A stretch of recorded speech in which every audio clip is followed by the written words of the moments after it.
এই ফুটবল প্ৰতিযোগিতাৰ prize money football trophy প্ৰতিযোগিতাৰ চূড়ান্ত খেলেৰ এই শুভ মুহূৰ্তে উপস্থিত থকা সন্মানীয় ক্ৰীড়াপ্ৰেমী ৰাইজ, আমাদেৰ দেশ কমকা ডাঙৰীয়া,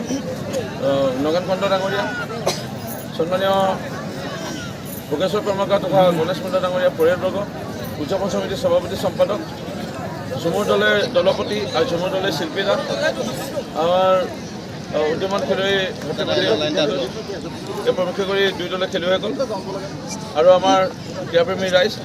সকলোকে শ্ৰদ্ধা প্ৰণাম জনাইছোঁ। আৰু খুব সুন্দৰ খেল এখন হ'ব মোৰ বিশ্বাস। মোৰ এটাই ভাল লাগিছে, মই যেতিয়া লক্ষী পূজাত ইয়ালৈ আহোঁ প্ৰত্যেক বছৰে, তেতিয়া মই দেখা পাইছোঁ এই আমাৰ কোণাটোত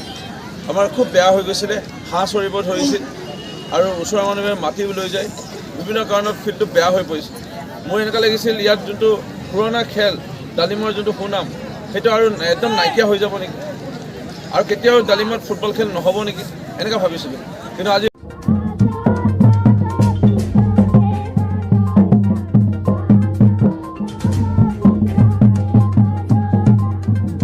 Hare Hare